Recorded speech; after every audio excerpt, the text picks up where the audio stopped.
Good evening. Welcome to the 23rd Annual Maine Preservation Honor Awards Ceremony. Thank you for joining us this evening for our online celebration. I'm Toby Scott, President of the Board of Trustees of Maine Preservation. The Honor Awards recognize owners, developers, professionals, craftsmen, and leaders responsible for the transformative historic preservation efforts throughout the state. Given the great collaboration that must occur to complete complex rehabilitation projects, Maine Preservation recognizes the team of key contributors to each project, as well as individuals and businesses who have performed outstanding service to the field of historic preservation. We recognize that for many, this is a reunion of a group you worked closely with, sometimes for many months, but with whom you may have had limited or no contact since. We hope the winning project participants will join us after the ceremony in Zoom breakout rooms, where you will get a chance to catch up with your team. You can follow the order of our proceedings in your program, which was emailed to you with this Zoom link. Remember, we have our very first People's Choice Award being awarded tonight. Please, if you have not already done so, vote for your favorite project being honored tonight. Voting will end at 5:30, and we will be announcing the winner at the close of tonight's ceremony. I'm honored with my wife, Amy Woodhouse, to be Preservation Champion patrons of Maine Preservation. And I would like to thank the other Preservation Champion patrons: Noni and Charlton Ames, Porta and Bobby Monks, Greg Boulos, Julia and Jim Brady, Susan and Josh Burns, Layla and James Day, Lucy Foster Flight and Bob Braden, Rosalie and Chris Glass, William F. King Jr., Dee Dee and Holmes Stokely, Cindy and Bob Taylor, Anna Marie and John Thron, John Wasilewski, Carol and Joe Wishcamper. I would also like to thank our sponsors. Our presenting year-long industry leaders sponsors are Cumberland Crossing by Ocean View and Ocean View at Falmouth, Northland, Norway Savings Bank.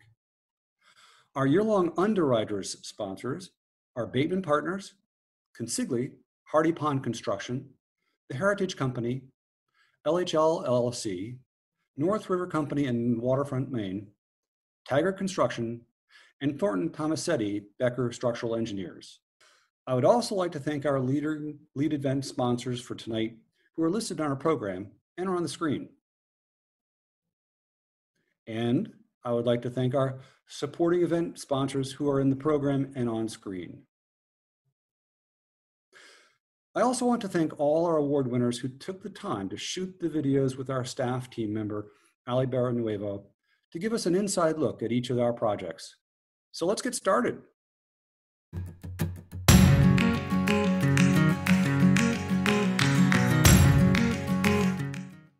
I should say that this church, for people that are maybe not familiar with it, is very visible in the landscape.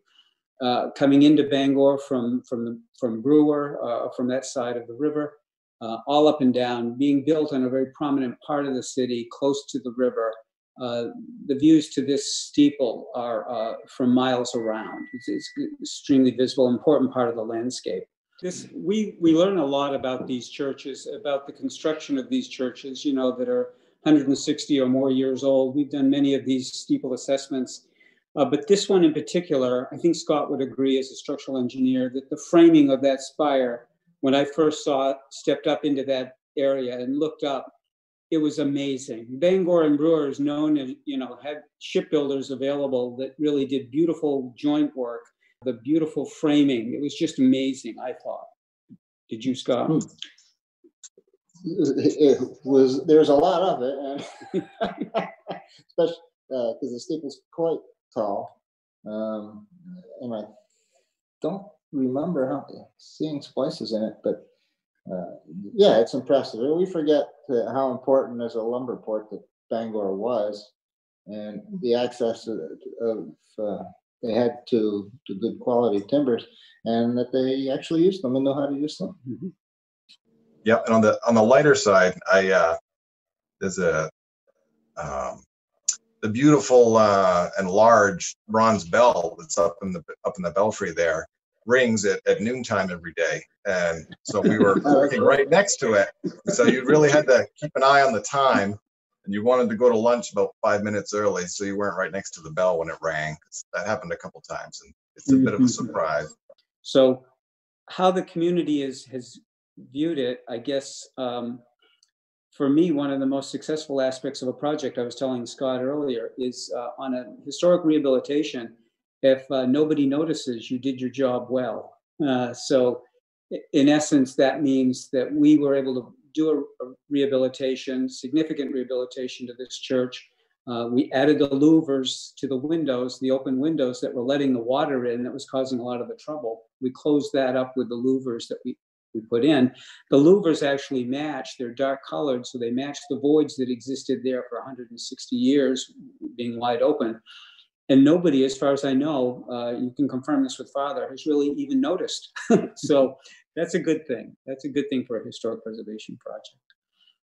When you have to take an old building and yet still continue the work of the church or whatever that institution happens to be, it is a challenge, but you have to have a lot of faith and a lot of hope and a lot of love in this business to make it all work. And it certainly did. And we're so happy to have the tight, stable staple for not only the parishioners, but for the whole Bangor Brewer. I think as many people in Brewer can see the church as those in Bangor can.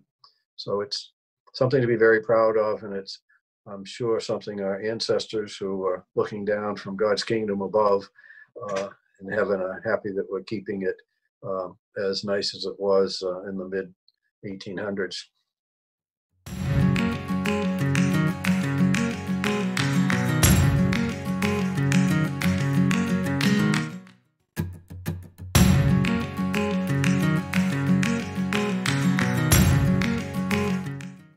Yeah, so the genesis of the project from Bowdoin's standpoint, we were trying to bring our students back into the fold, back to the campus proper, where all of our freshmen live on campus, but then when they become sophomores, they are able to then move off campus, and a lot of them were choosing to just based on the inventory that we had available to them here on campus. Part of what we really enjoy with our practice is the idea of trying to solve complex historic problems and making sure that the outcome is one that works for present day uses, but really then still preserves the sense of what the building or the structure is, what's unique and special about it.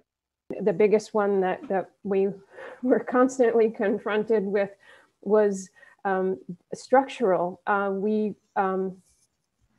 In order to retain as much of the character of the building, not impact having to take down walls and reconstructing everything, we limited the project to a code prescribed maximum change of the building. And we were always faced with the question during construction as well as during design, but mostly during construction of, can we do this aspect? Can we reinforce this component? And we're like, that's getting too close to the structural limit. We have to really kind of dial it back. And so all of these things were always kind of tickling in the back of the design outcome, and making sure that it's making a safe location for the students, but also really preserving the integrity, the atmosphere of the Booty Johnson house. And so it was really fascinating to see what was just a white looking historic building, the impact that color has. We ultimately went with a scheme from 1870 that was a Victorian color scheme, and the impact and transformative quality of paint was so incredible that I think that was one of the biggest impacts that the community could respond to. And so sometimes it's these seemingly simple decisions about what the color is. It's not an expensive add-on to a building. It's the transformative aspect of the color of the building and its role in the environment. And so a really, really fun part of the project, and I think something that again, we've heard a lot of response from the community on. This project, it wasn't a cookie cutter. It can't be a cookie cutter. And really and truly, like, just the opportunities that we had to respect the building, respect the spirit of this building and spirit of the Bowdoin campus. We had one aspect that we were able to infuse a little more modern design into. It's hidden from view. It's only from those who get to experience the building, but it was within this connector space for the student social spaces. It was a great collaboration, a great kind of juncture of meeting the old with a new style in that space. And yes, it's a stairway and a lula, but it just really is far more exciting than just that. And I think it just gives the next generation their kind of touch to the building. That's what I'm most proud of, is that at the end of the day, you look back and you see the reaction from the students, you see the reaction from the Bowdoin campus and the community, and it's all been so very positive. And it wasn't easy to get to that point, but now we've extended the life of this beautiful structure, this important structure, and it's going to be there for a long time. And I think that's what I'm most proud of. Yeah, I think for me, when I look back, one of the most satisfying aspects of the project was that we're able to sort of peel back some of the more recent interventions and really reveal the soul or the character of the building itself and celebrate in a way that it hadn't been in years.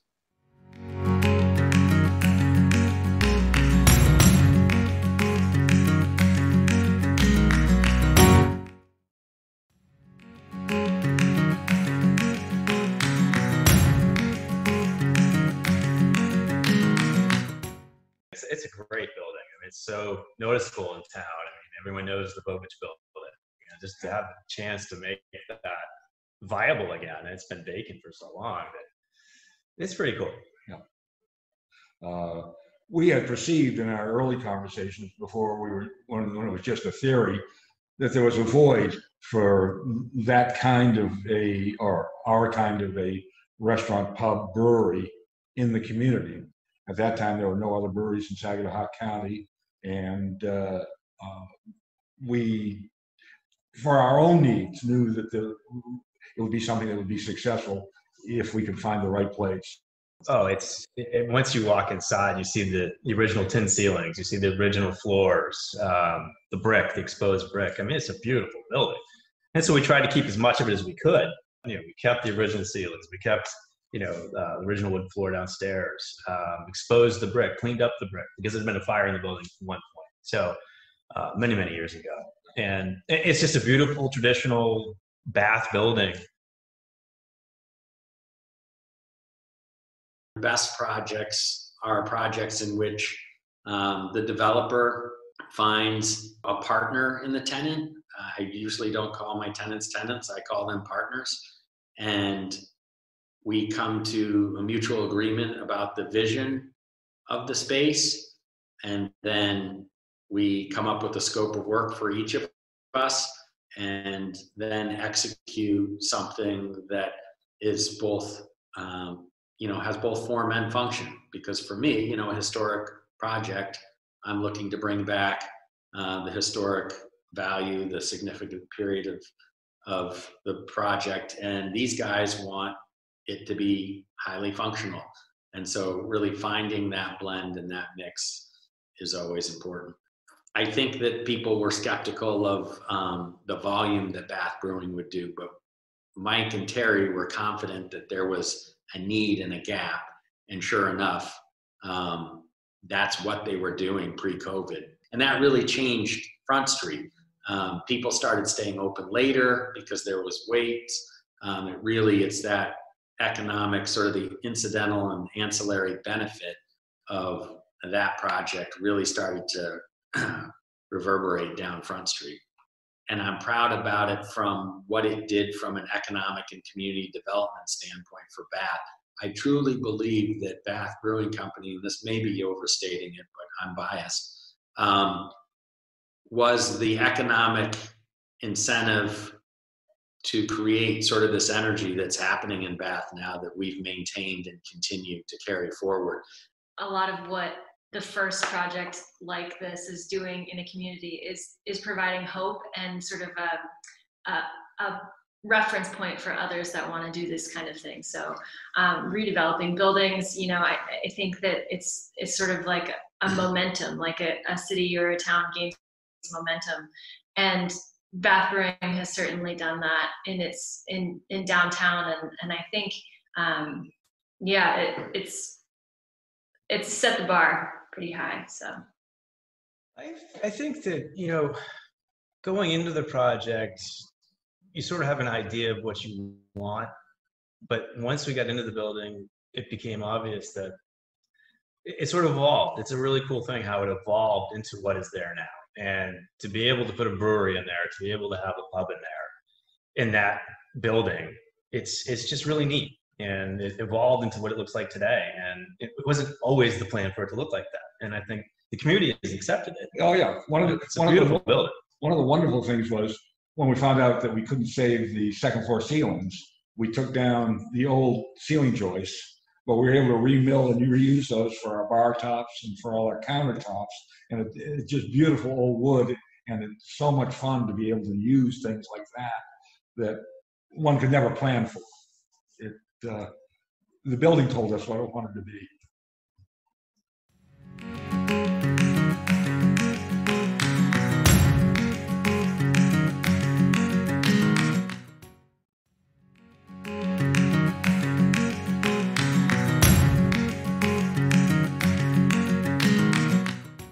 I'd always had my eye on that building because as a developer, you're always looking to see what's the highest and best use of the space.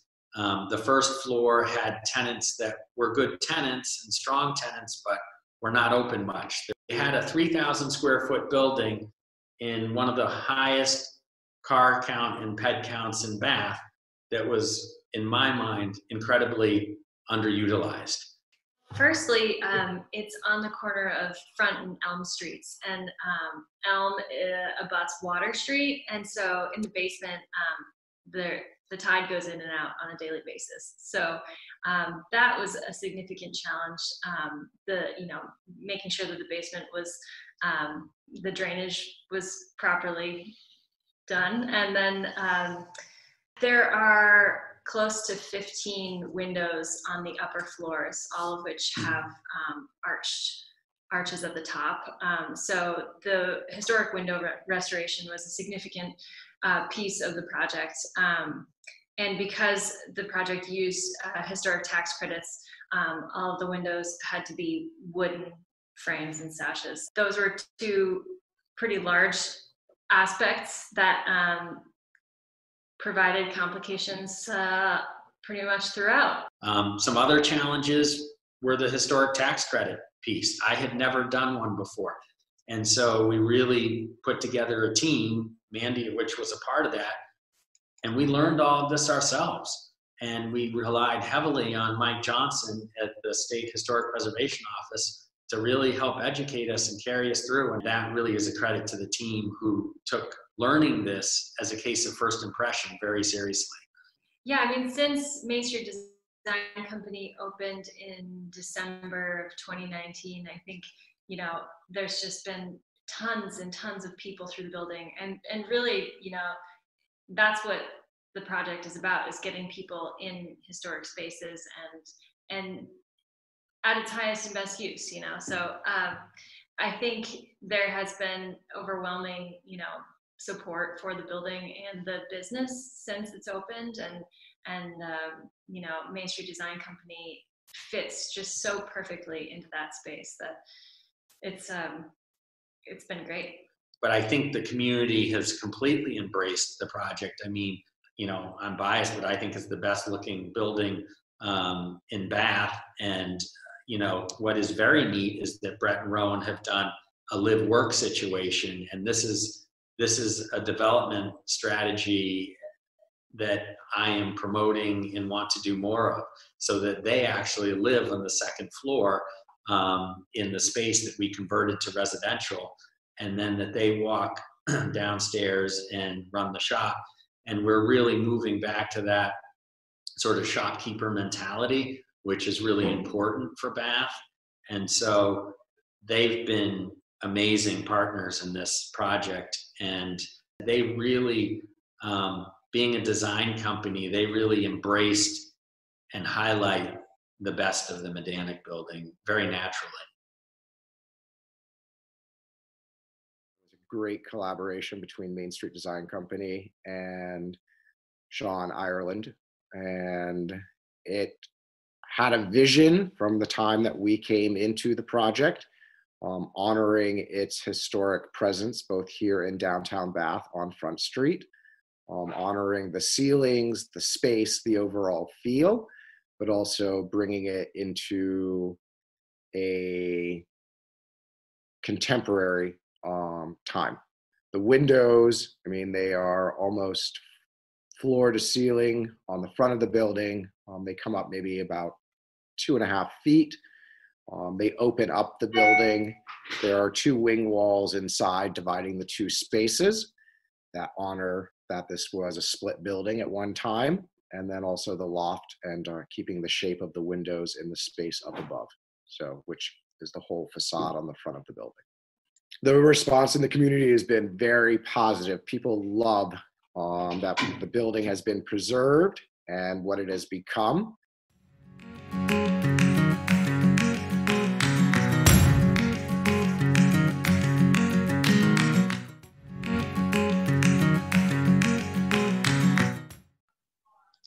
Hello, I'm Greg Paxton, Executive Director of Maine Preservation. Thank you for joining us this evening. While we all wish we could be together, we are very thankful for your support and interest, and very pleased to have you be a part of our celebration. I want to add my thanks to all our sponsors. Congratulations to all of tonight's winners, and a special thanks to our nominators. I would also like to thank Maine Preservation staff, our Program and Real Estate Director, Ali Barrio-Nuevo, who among other skills produced and directed these honor awards. Our Development Director, Gina LaMarche, who in these perilous times is keeping our many fires fueled. Our Field Services Manager, Jonathan Hall, who is providing excellent technical advice to projects throughout the state. And our Communications and Operations Administrator, Anna Azanero-Moore, Assistant Director tonight for citations, and among myriad duties to keep us all moving forward.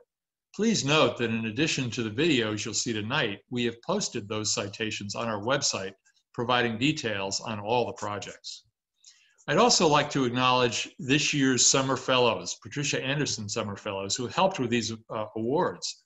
Olivia Lott, working virtually from Seattle, Hannah Grady, who joined us from Ohio, and Ashley Quarian and Maddie Alspector, who quarantined and helped us in Maine. I want to thank Mark Bagala of Bagala Window Works, who hosted Ashley, and Victor Wright of the heritage company Coppersmiths, who hosted Maddie as our partners this year. Our Fellows program is unique around the country in that historic preservation graduate students do summer hands-on paid work for a private contractor in preservation for 5 weeks, and then work in our office on preservation activities for 4 weeks. Maine Preservation shares with many of you an interest in trades training. The North Bennett Street School in Massachusetts is known to many of you, as is the New England School of Metalwork in Auburn, the Maine School of Masonry as well. Now, our community college system is beginning to take on training programs in construction again as well, which is great. I also want to recommend to all of you who are in the business that you think about the Maine Apprenticeship Program. Your business can sign up, and this helps you to be able to get trainees who may become permanent employees. So I recommend you explore it. The Maine VOTEC schools, there are 22 of them, and 20 of them offer construction programs. However, the vast majority of those students no longer enter the construction workforce. This is true around the country. Politics aside, we need to think about importing labor to do these jobs that now many young Americans simply no longer want to pursue. Maine Preservation applied for a grant to assist construction training with our Northeast statewide partners, and while not successful yet, we are pursuing this interest. I want to move to the Maine Historic Tax Credit. With Merida, Grow Smart Maine, Greater Portland Landmarks, and CEI, we completed a report on the economic impact of the Maine Historic Tax Credit. This is Maine Preservation's fourth such report since 2008, and it's very helpful when we go to the legislature. I want to show you one of the figures from that report, and that is, this shows that as of 2016, the historic tax credit was raising more taxes annually than the credit was costing the citizens of Maine. So this incentive is working exactly as how we'd like a tax incentive to work. So there are many great projects that are using these incentives, including several tonight. Now this tax raising is due to the fact that accumulated property tax increases have now exceeded the cost of the credit. And this is because property tax assessments have risen an average of 300% as a result of these tax credit projects. We are also keeping track of all the tax credit projects ourselves, as you can see from this fascinating slide. We are now up to $555 million of total investment using these tax credits in 120 projects. And of those, Maine Preservation helped 45. We're also partnering with Shaw Sprague of the National Trust for Historic Preservation to work on the federal historic credit with our senators, especially Senator Collins, to have the Senate include in its latest COVID bill the provisions in the House COVID bill that raises the credit from 20 to 30%. We've also been active in the nonprofit sector. With the same New England statewide partners from New Hampshire, Vermont, and New York, Maine Preservation received $250,000 as part of a $1 million award from the Northern Border Regional Commission. This was for subgrants, and this is to promote economic development through historic preservation.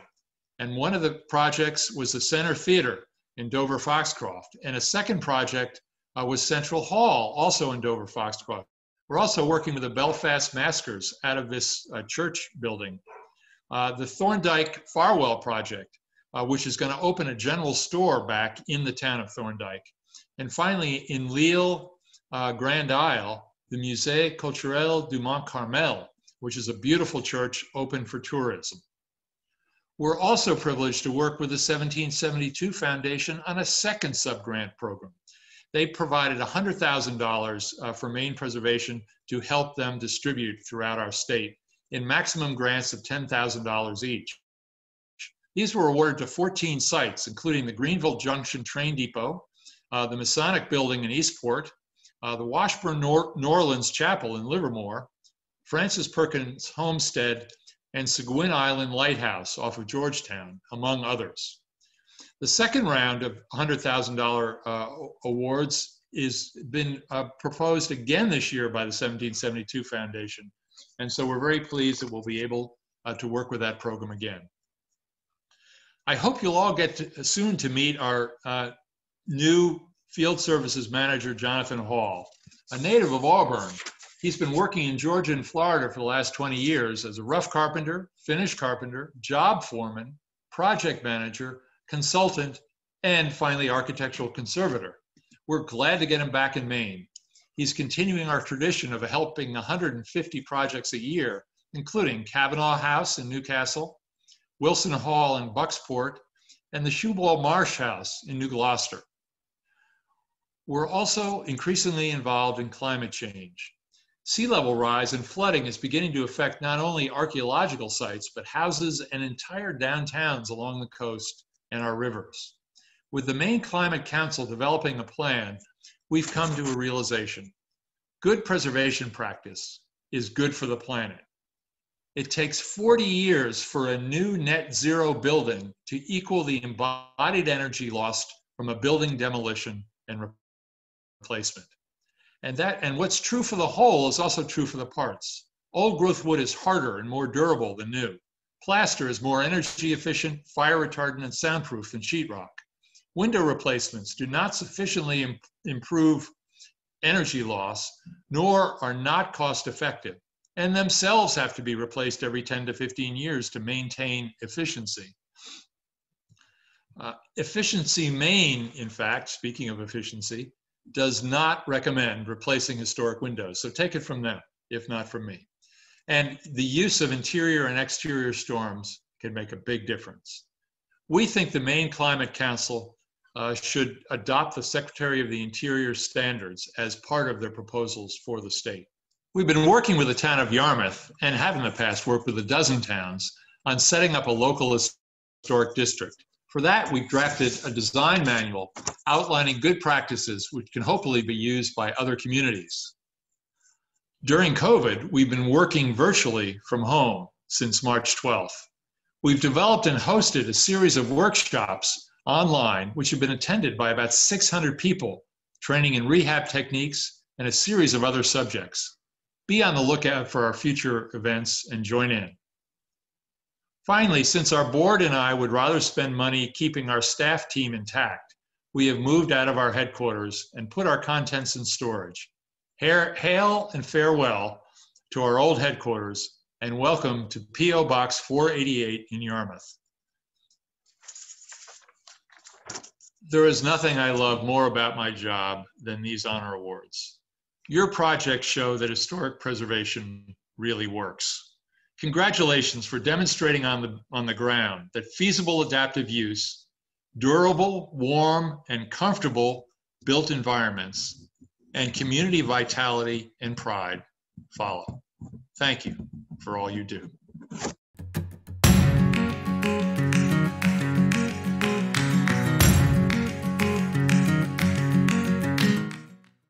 Robert and I have known each other for 30 years, I guess.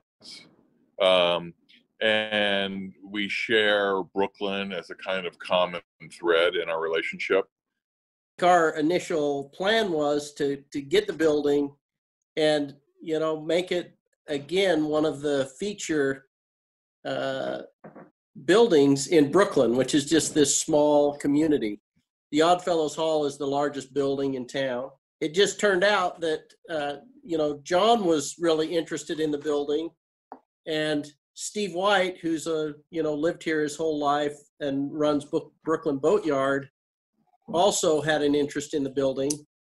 I think my initial thoughts were to help get the building restored, but it turned out that we were able to purchase the second floor, which really made the project viable. One of the big challenges was to restore all the monumental windows in the building. It was a lot of fun to figure out how to learn something new. There wasn't anything that we thought, oh, we can't do that. There were a lot of things that we thought, we're going to have to learn how to do that. And we did, and it was awesome. I really enjoyed restoring all of those windows. We ultimately had to remove all of the walls on the first floor of the building that supported the second and third floor.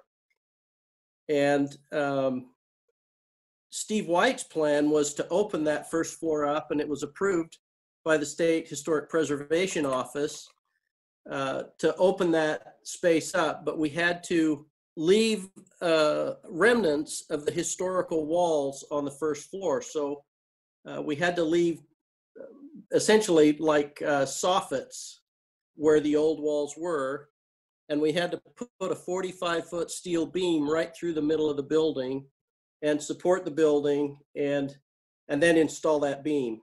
Then we had to figure out how to get a 45-foot steel beam into the building and get it lifted into place and then supported on steel posts. We actually ended up building temporary walls in the building, and then moved the steel beam in between those walls, hoisted it up into place, installed big steel columns underneath it, and then we actually lowered the center of the building down onto that beam, which was pretty precarious, it seemed at the time. But once we lowered the building onto that beam, it solved a lot of problems. If you can imagine, that room was 5 different rooms before we took all the walls down. And every room was a different color. So we took all of the beadboard off the walls, denailed it, cleaned up all the edges, And once it was all cleaned up in all kinds of various lengths, you know, there wasn't anything really uniform about it. We sent it down to Steve White's boatyard, and they ran it through their planer and took off the top layer of everything and sent it back up to be installed. And originally the thought was that he was going to repaint everything white when it got put back in. And because everything was varying lengths and sizes, when they started installing it, they were grabbing from all different piles. And what it created was this amazing, like, art piece on the ceilings and walls that we weren't expecting at all. Steve was like, I'm not painting that. And I'm so glad, because really when you walk in there, you can look at the ceiling and see, oh, you know, what was part of the original store and what was part of the town offices. But on the third floor, they have like a 14-foot ceiling height. And John really wanted to keep all of the plaster in the big ballroom as it was, with all the really cool cracks and stuff in there. So we had to clean it all up really well, and then reapply a lime wash to 2,600 square feet. And with a lime wash, type of lime wash you use, it's all applied by hand. You can't use rollers. So we spent a lot of time, you know, going like this. It seemed like for weeks our arms were so sore, but it was really fun to have my dad and my brother and my husband and I all plastering this huge room together. Robert and Eden and James, the entire family, along with Steve White, it was just a great partnership.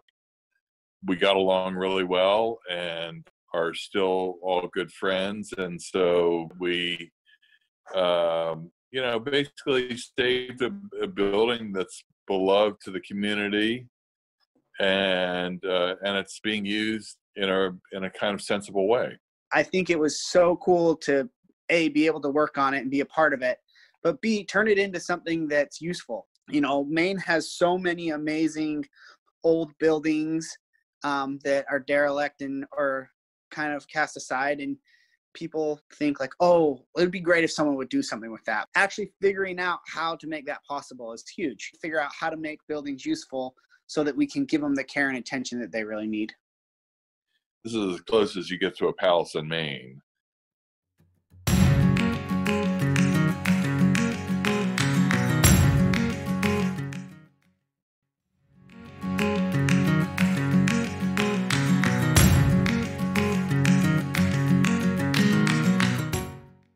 Someone I've worked with for years, Pam Wakrowski, provided some comments. Inappropriate repairs to the exterior building envelope had taken a toll on the ongoing stability of the historic fabric of the facility. In March 2001, Pam retained their first consultant to conduct an existing condition study of the exterior building. With this information, they were able to establish a plan for the appropriate repair of the building. That was 2001 when Pam was first involved. My first involvement was 2005 when we took a look at the building after their first consultant had looked at it. And many years later, we are, after 3 phases of the project, we're here and we've completed the work. And it's been a great experience. It's been longer than any of us had hoped it to take. But I think one of the most interesting things about the project right now, as looking back at where we started and where Pam started in 2001, is that so many things have changed in the world since then. We are in this new normal of COVID. We're in this new technology world that we did not have back then in the early 2000s for how to work on buildings of this age and this nature, and with the deterioration that it had experienced since the early 1900s. When we first looked at it, we would do our documentation through photographs, digital photos back in the early 2000s, but they were still digital photographs and they were keyed to a PDF drawing. As we finished the first phase about 7 years ago, it was a masonry repair. The towers were repaired. We replaced a lot of the masonry, a lot of these elements called cast stone, which are essentially a high grade precast concrete for all the trim elements. And back when we did the first phase, we did a mock-up window. And the method we used then was to disassemble the tracery, which is the decorative elements around the stained glass. We documented each piece and we sent it off, each piece off to a precast contractor, fabricator. They would then clean up all of the elements and then make molds out of rubber and cast new pieces based on those rubber negatives. What that would do is it would precisely mimic the original geometry of the openings, which some had shifted, some had moved out of plumb, some had just deteriorated. So we lost some of the historic fabric that way. What we did this time in 2018, the end of 2018, when we started this phase, is we used laser scanning, and we used a LiDAR technology to scan all of the traceries, and it created a three-dimensional model, a solid model that we then gave to the precast fabricator, and they would refine the model, take out the imperfections in the geometry, clean up the geometry to make it a more regular element and replicable the way the elements were probably cast back in the early 1900s. And they created a brand new set of molds, and they were cut from styrofoam and then cast for us. And what it did is it changed the way we were going to do the stained glass restoration. It changed the way we were going to sequence the project. It changed the way we would put staff members on the site, specifically our self-perform folks, namely someone who hasn't changed from the very first day we looked at it, Keith Lyford. He's our mason foreman, and he's been my confidant mason restoration guru since the late 1990s when we first started working together. The complete change in the industry, how the technology changes, how we approach projects, nothing has changed with the craftsmanship and the work that folks like Keith Lyford put into these buildings. The amount of effort and thought and technique and skills that he brings to the table are far, far beyond anything I could imagine doing myself, and I'm impressed every day by his efforts. So hopefully he is watching at home and he does get recognized for once in all these years of all the restoration he's done. There's an incredible amount of work that went into this project, from our project management to the college and their participation in it and the funding that they've provided. It's been a wonderful experience, and we're glad to see the chapel back in operation.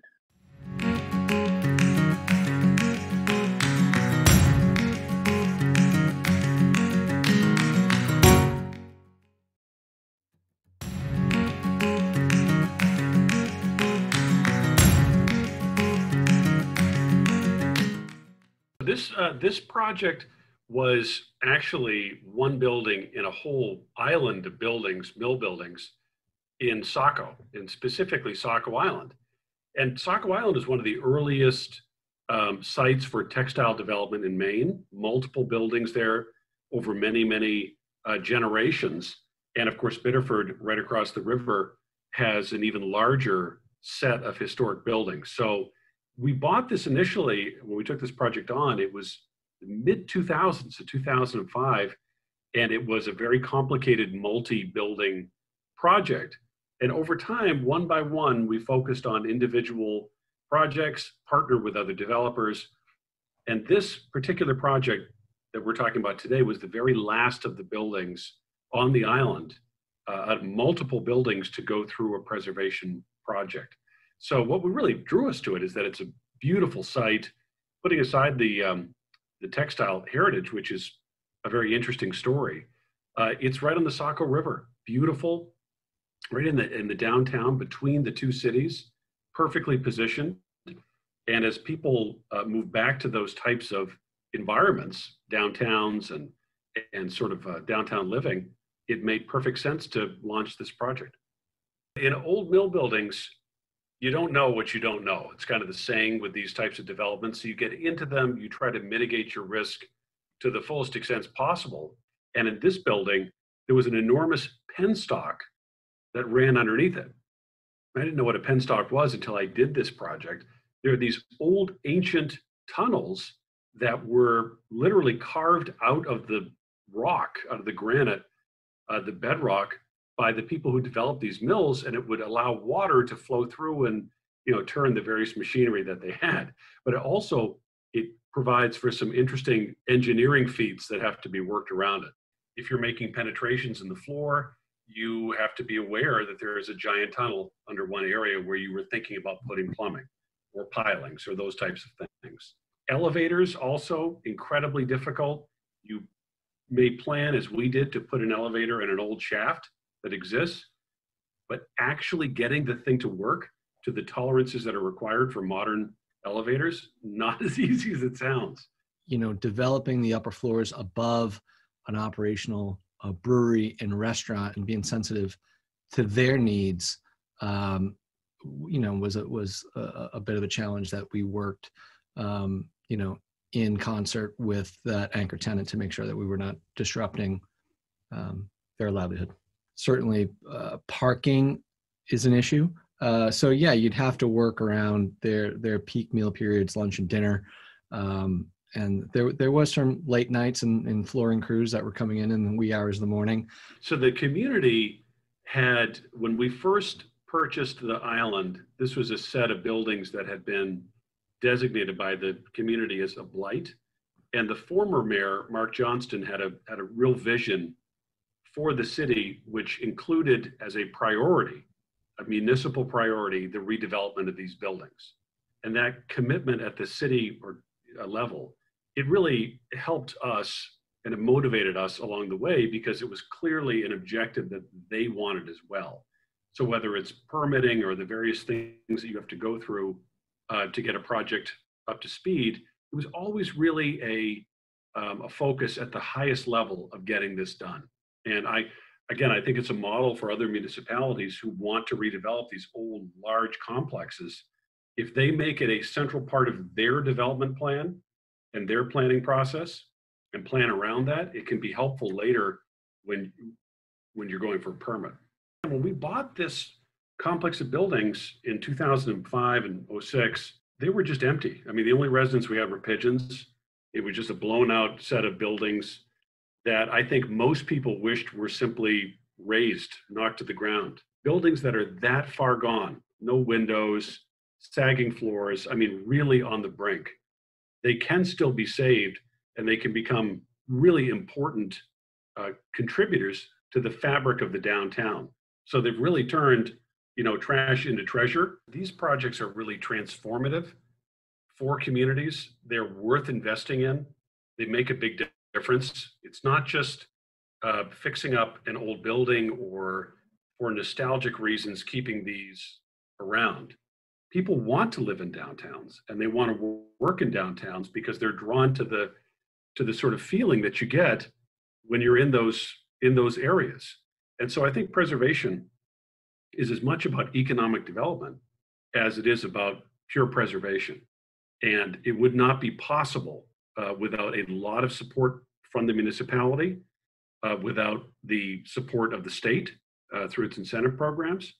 But in the end, I think anybody who sees these projects completed, brew pubs, restaurants, apartments, offices, it is certainly worth it, whether you're in Lewiston, Saco, Caribou, wherever.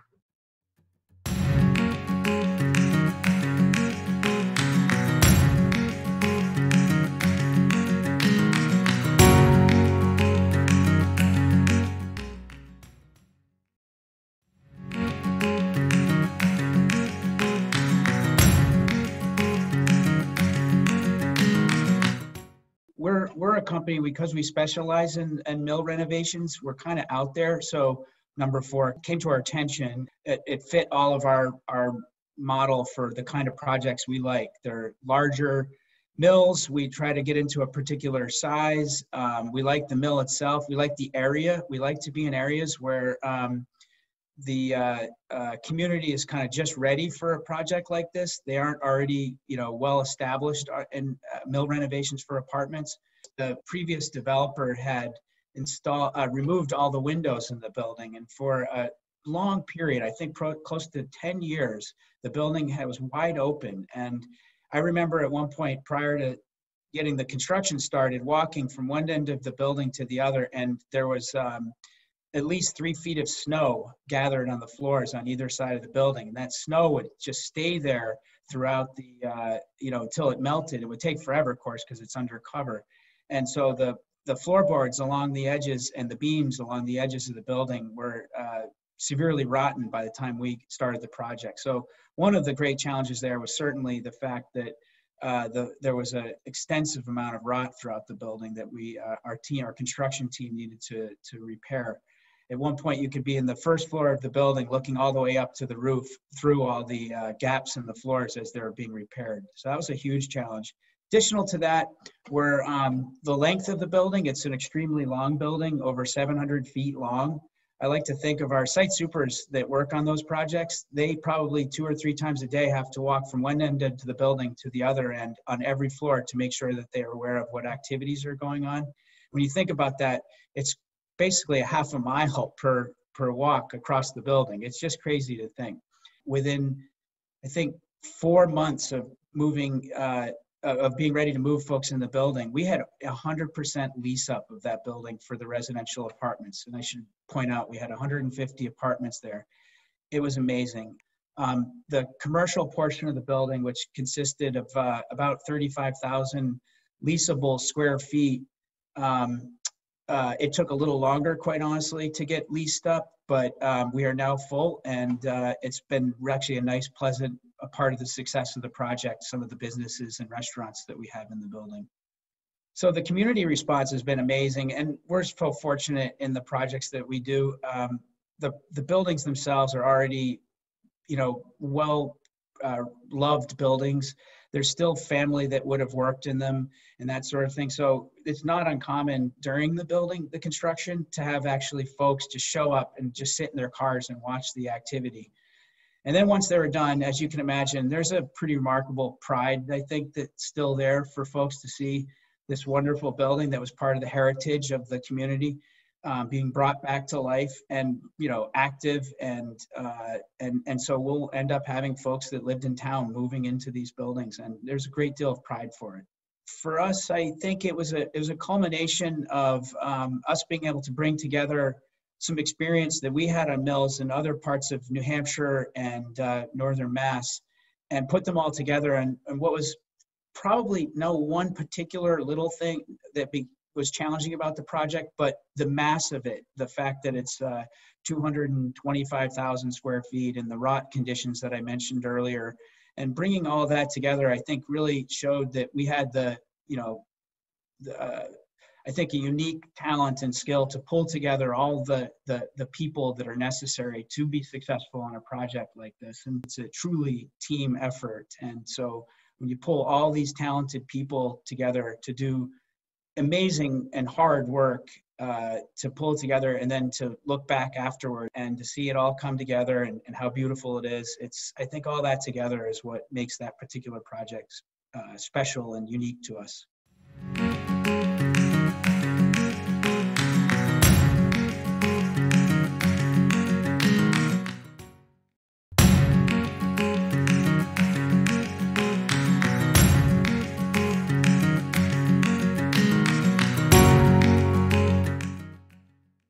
In 2006, an anonymous donor approached Maine Preservation and Maine Community Foundation about setting up a fund for churches across the state.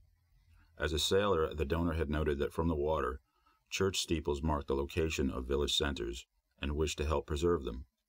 Maine Steeples Fund was formed that year as a partnership among these 3 entities and has been striving to preserve Maine's iconic church steeples ever since. Because of the administrative complexity of running this program, in 2019, the Maine Steeples Fund was reestablished independent of Maine Community Foundation, while Maine Preservation remained in partnership along with 2 other advisory board members. Over these years, from Aroostook County to York County, Maine Steeples Fund has been at the forefront of ensuring the continued stability of over 75 steeples and counting. The expense associated with ongoing maintenance of church steeples is often daunting for a small congregation or civic organization to afford, given the scale and height of the towers, architectural details requiring specialized craftspersons, materials, and custom millworks, the logistic and financial difficulties in taking on restoration efforts often give congregations pause before even getting started. Maine Steeples Fund has helped church congregations and nonprofit groups bridge the often significant gap between enthusiasm, professional guidance, demonstrated need, and available funding. Maine Steeples Fund provides two types of assistance: help with assessing the conditions of the steeple and the overall church building, and restoration funding. Pre-assessments and full assessments of conditions provide critical planning and guidance, which form the basis of successful steeple restoration projects.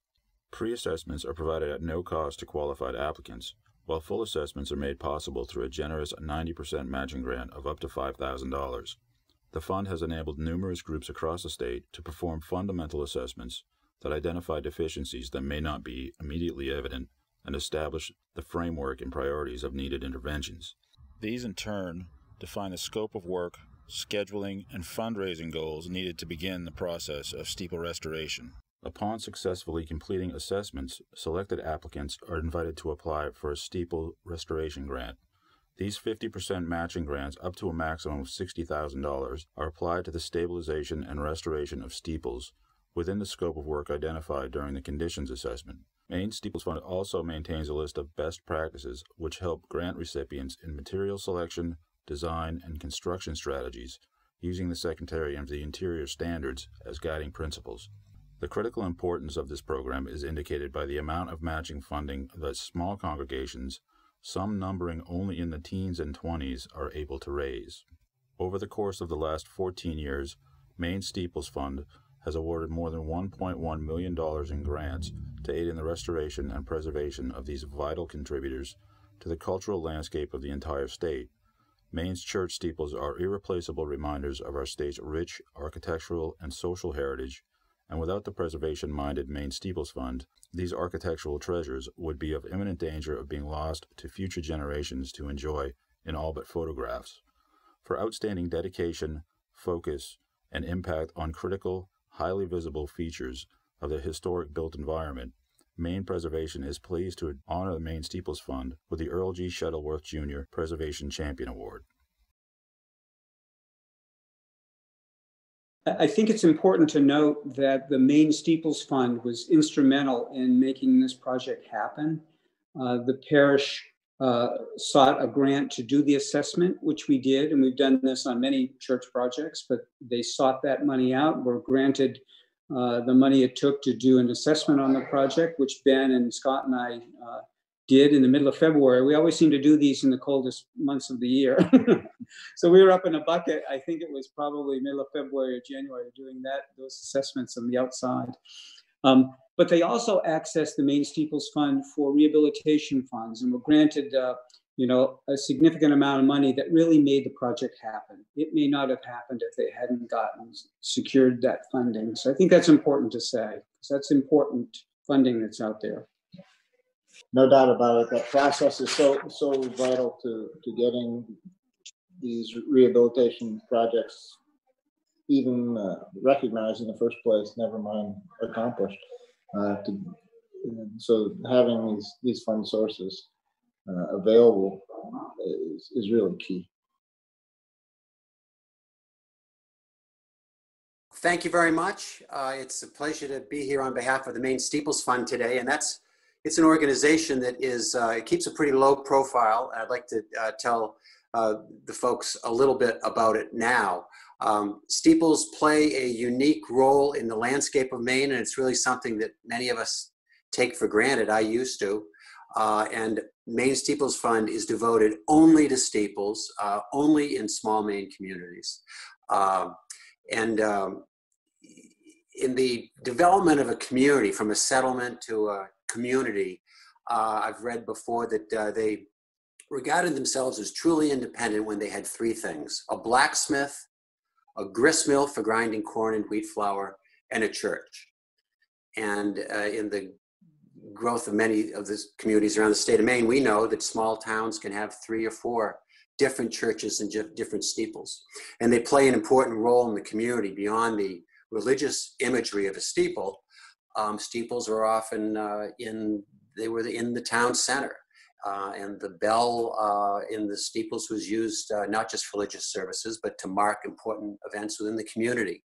And the 1,000-pound, the bells often were 1,000 pounds each. The clocks, interestingly, are often not owned by the churches, the steeple clocks, but rather paid for and maintained by the towns, again, because of the central role that these architectural elements played in the community. And also along the coast, steeples are often used as navigational aids for the fishing fleets to find home. There are more than 2,000 steeples in the state of Maine, many 100, 200 years old each, and they suffer from the ravages of wind, rain, lightning, gravity, and as church congregations have dwindled and worked with more and more strained budgets, it's become more and more difficult to maintain these steeples. And once a steeple starts to decline structurally, it can be a slippery slope. Band-aids don't work well with steeples.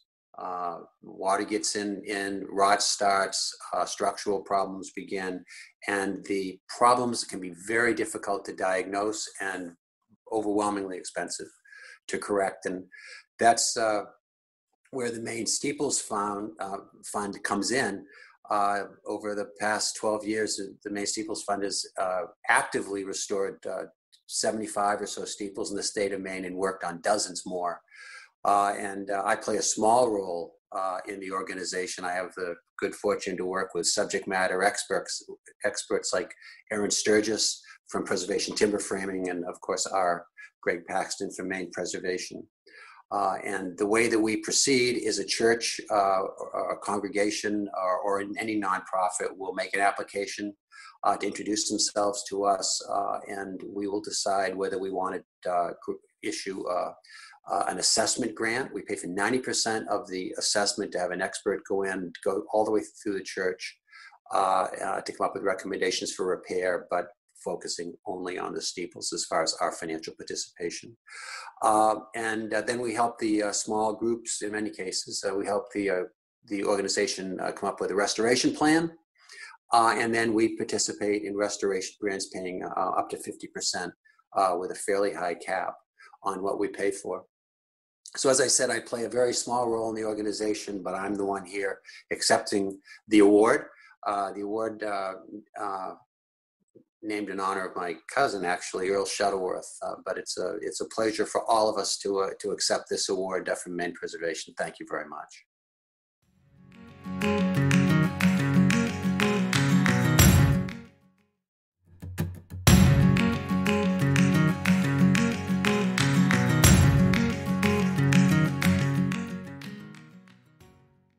Running the Women's Center, it was not long before we realized there were a lot of issues that the women brought with them that a 5-hour-a-day, 5-day-a-week program really couldn't impact. And started by going to the Genesis Community Loan Fund, who did a feasibility study for us and made some connections for next steps, and a vision developed, and the team came together, and then the ball rolled. We all had our own challenges. I'll start with mine. And that was just finding the funding and putting together that puzzle of how to pay for it. And it was the Federal Home Loan Bank of Boston's $500,000 affordable housing program grant, and the potential for historic preservation tax credits that really were the foundation that leveraged a whole lot more. Because once we had those the funding from those two organizations and programs, others followed, including the donation of the building from St. Mary's. They were first going to sell it to us, and we needed points on the Federal Home Loan Bank application for the tax credits, and you got 5 more points for donating. And so they graciously agreed to give us the building. So there's quite a few living spaces that are fit into this building. And so meeting the accessibility requirements to have a few, an apartment and a guest space fully accessible, as well as all of the considerations for meeting the historic tax credits. I would say that's probably the most challenging thing that we had to do. Our biggest challenge was subcontractor buy-in, especially electrical and mechanical. With the new systems installed today, trying to get those in walls, trying to be as stealth as possible and lessen the impact on the wood that we were removing, restoring. I'm very proud of the two gentlemen that I had on the job. They definitely understood Clara, her mission, what she's done, what she stood for, and the passion that she had in this building. And these gentlemen donated a tremendous amount of time, even on weekends. They took it upon themselves to do the work and to contribute their time. And it should also be mentioned in the community, there are other subcontractors that asked if they could donate, sometimes, mitigating change orders and absorbing costs. But there were several contractors that did that to help out the bottom line. And I'd like to add to that, and Mike won't blow his own horn, but this was definitely a community project, and Mike's company is a community company, and he stepped into a project that, this was a tough project. It was a tough budget. It was a tough building. So not once in this project did Mike say no. For me, I know we do a fair amount of historic rehabs. I think we're maybe closing in on 1 million square feet in this community. I think each one we do, and showing the success that Clara's had with this one, shows people that these buildings are worth saving. They're part of the bones of this community. They make up who we were and who we're going to be. And I just think this project's a great example of that. I'm so proud of her achievement. She created something amazing where a derelict historic building sat. Now, instead of a corner where a historic building possibly would have been demolished, there's a restored brick building that provides a safe haven for women and is a stunning addition to the Tree Street neighborhoods. I'm really proud that together we not only restored a beautiful historic building in a neighborhood that really needs healthy anchors, but we restored its purpose as a safe sanctuary for women. I think we're making a statement not only about the architecture being important, but the neighborhood being important, because that's a neighborhood that has been neglected. And we're all committed to it, and we've made a difference, and I think we can be proud of that.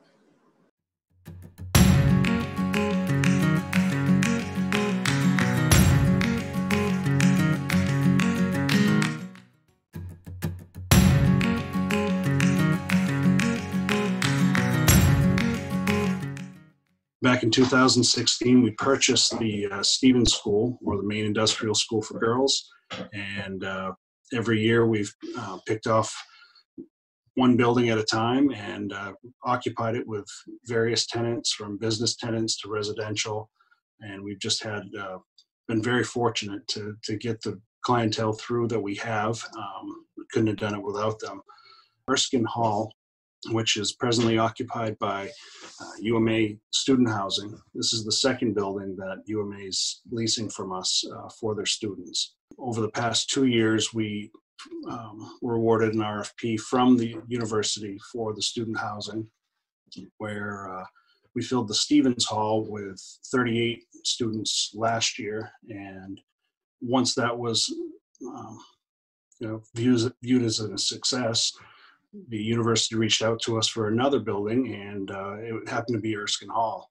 We were walking by the building, doing a tour with the president and other staff of the university, and we just kind of overlooked Erskine Hall because it was in such rough shape. This thing was on the list to be condemned by the state before we purchased the building. President White had the foresight to just say, I think it's worth it. I think we have to make this one work. I'm glad we listened to her, because it really turned out to be a huge success.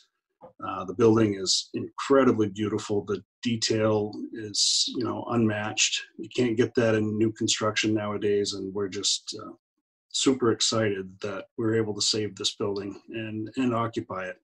it was certainly worth salvaging. The biggest challenge that we faced with Erskine Hall was the masonry damage.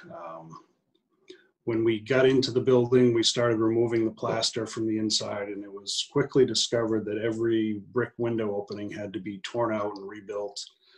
Needless to say, it was a very costly step in the process. We did anticipate some overage in the masonry department, but this was quite a surprise. That coupled with the discovery of a massive honeybee hive between the brick walls, that also added to the complexity of the building. But those are probably the biggest hurdles with the renovation of Erskine Hall. The community is in awe at this point. To see all 5 of the historic buildings salvaged from what they thought just a few years ago was going to be a pile of rubble has brought in an enormous amount of community support. Even the naysayers at this point are coming to see me, and that's one of the most rewarding things. Just remembering what they were saying just a few years ago till now, and congratulating us and thanking us for the amount of work we put into it. It's one of the most rewarding things for me. We've got such a wide variety of people living and working on campus now, and it's a true mixed use, from 12 different businesses in the Baker building to another mix of business and residential in the administration building. The central building on campus just was opened for affordable senior housing. And then Stevens Hall and Erskine Hall are now occupied with UMA students. And so there's such a range of there's economic diversity, there's different age groups there, and they're all just kind of melding together. And it's been a real joy to see that happen.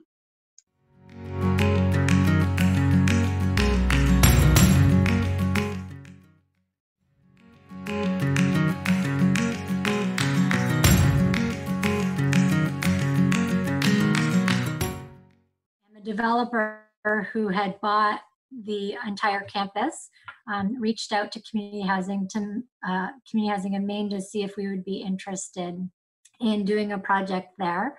And Hollowell had not had any affordable housing built in the city since the 1970s. So there was a definite need.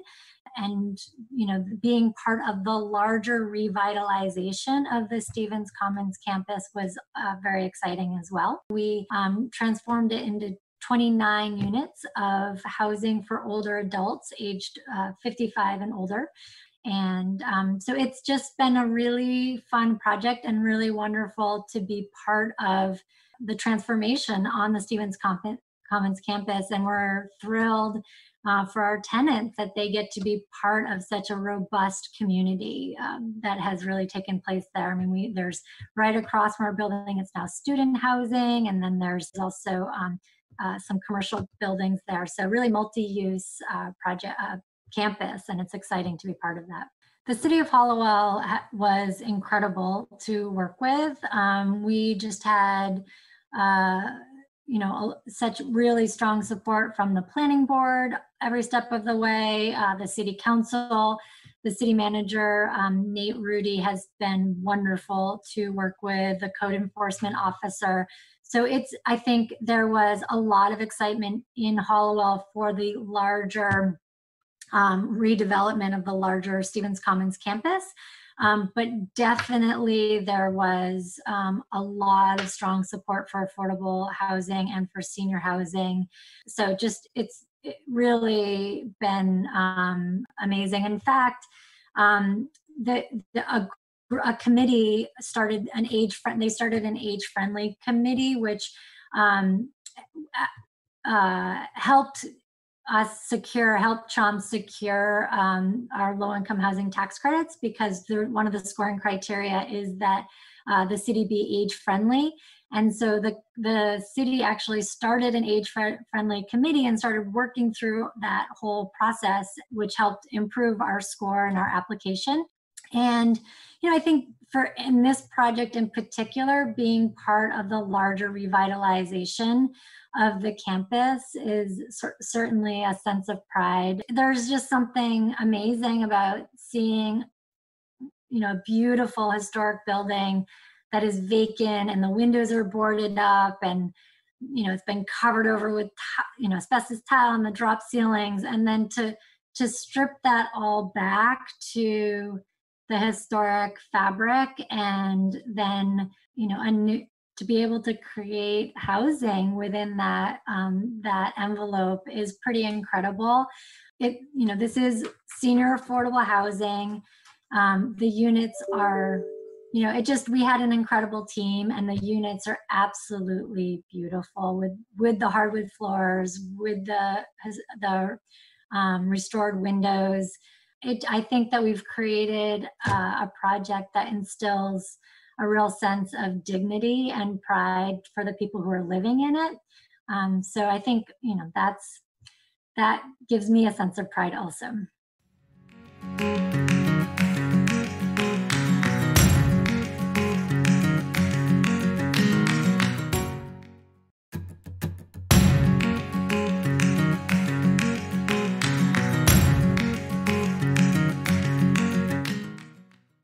Lynn happened to go by and see it for sale, and so we looked at it and we walked away. Twice. Twice. The first time I think we looked at it, I remember saying, oh my gosh, I could literally live here. Yeah. The place just has this aura about it. It's just very comforting. It's just sunny, warm. It's just a very warm place. It was really a Lynn's brainchild from the beginning. Oh, definitely. Yeah. Definitely. Yeah. Oh, Bob wanted to put storage units in it, and I said, this girl deserves much better than storage units. And right. I saw the vision, and then once, and luckily Bob and I both are visionary people. We can kind of see something, and she told us where all the apartments would be, and that's right where they are today. It's been a fun project to say, if anything else, is like, we've really enjoyed this project. Everyone that worked on it was just, we felt like it was family, So Bob had this idea, brainstormed, to start a Facebook page so people could follow us as we're going through the renovations and to see it. And you know what? How many followers we have? Almost 1,600, I think. Almost 16 little cheerleaders here in town and out of town people. Yeah. The ties that go along with this building, how many people and their parents and grandparents went to school here. It was, I knew what I was up for because of being a builder, but I think taking the plaster and glass off was a little out of my realm. So that was a lot of work. And because we took the floors all up and put them down nice and tight, and that was a lot of work, more than it would have cost to put new ones in. Because we cleaned But we had to clean the wax out of the grooves, and then we had to have them all sanded and urethane. So that was a lot more work, because we never usually take out floors to save them and take the nails out. And but we're glad we did it, because it's got the patina we wanted. And I think the other challenge, as far as designing where everything was going to go, is we wanted the windows to stay right where they were. We weren't moving windows, so room sizes had to be accordingly. Yeah, as far as being a subcontractor working in the structure, I would definitely give credit to Bob and Lynn that they did decide to take down the plaster and las and open the building up, and the veins of the building, if you will, the electrical and the plumbing and the heating is new, and to take the building to that level, I've only done a few buildings like that and nothing of this size, so to take it and make it all new and really want to make the building as fresh as it could be and as safe as it could be was great. But leaving the old woodwork, the wainscot and the doors and window trim, but still making it fire safe with the fire shield sheetrock, new insulation, new plumbing, new wiring. Everything to code. And it still looks like an old building. All the more reason we kept we painted the building versus putting siding on it. Yeah, too. Yeah. And a lot of people question that. And I said, I would never put vinyl siding on this building. It just deserves to be painted. So, the bell was a good one. We found a bell that was not original, but it was original size. We know it was original size. The rope holes lined up, and it went through the door perfectly. So we know it was a 24-inch school bell. And get my father's flag back where there was one originally on the building. He passed away, but he always had a flag, and that was kind of sentimental to me. But that's flying on the front of the building. So place was just so special to so many people. And from a 70-something-year-old lady, and she was in tears. She hadn't been in here since she was in 8th grade, 1959 or so, and she was so thankful. Going way back, I'm in more than more than mid-'80s at this point, going way back. I went to school in the building. It was a grade school at the time, but my father went to high school there, graduated from there in high school. And so the building means a great deal. And it was so sad to see it fall into disrepair and die. And it was unbelievable what Bob has done to bring it back to life. It's just so vibrant. And the community is just overwhelmed that in his restoration, he's really a benefactor to the town. And the townspeople are so grateful.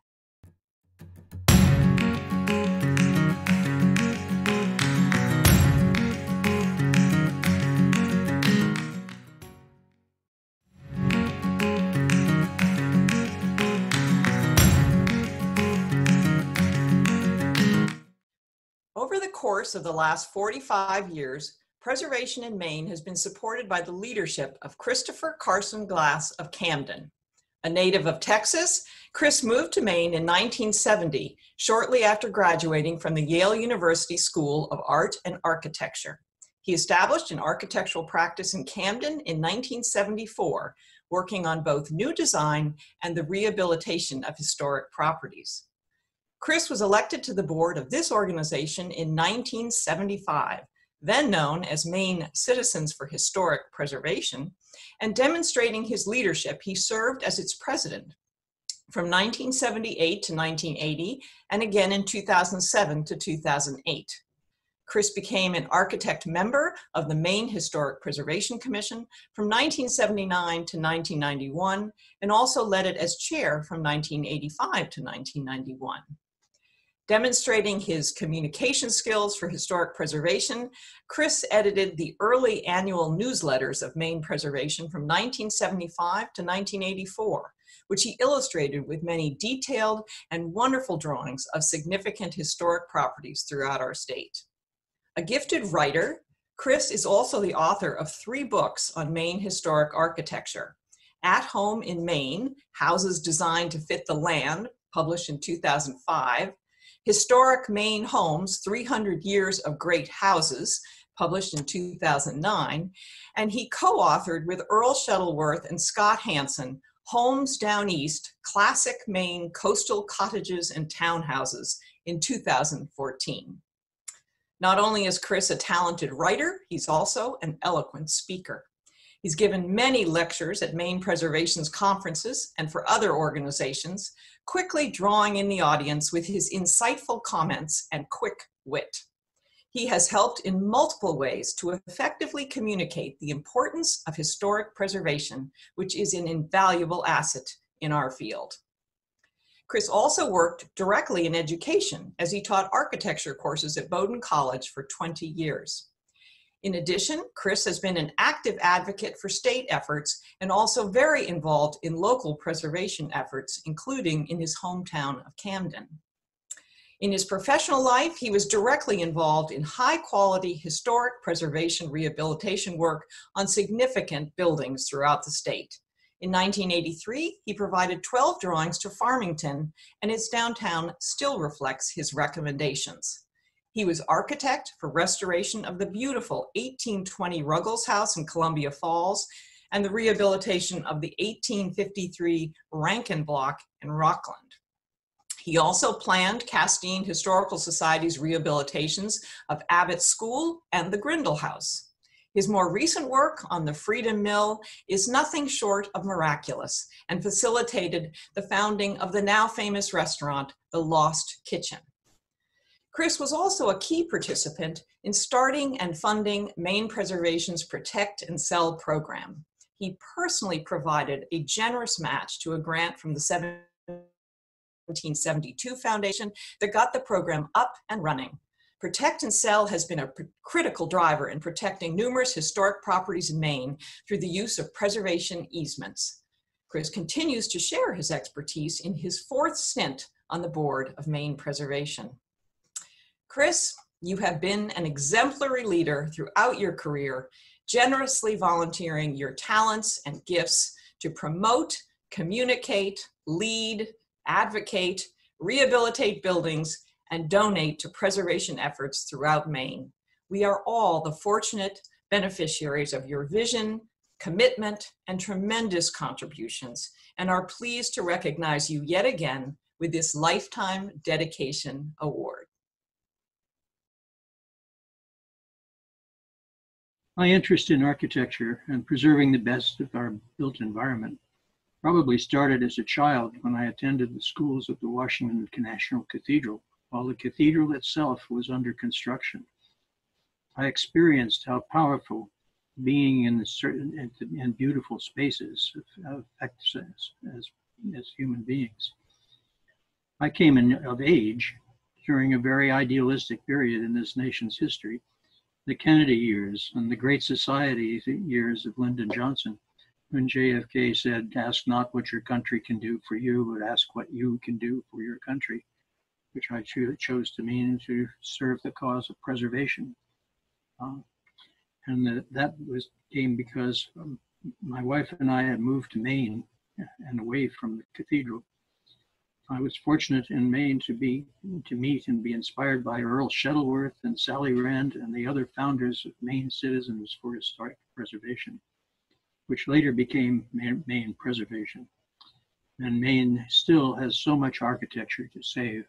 I'm happy to have been involved in the whole process.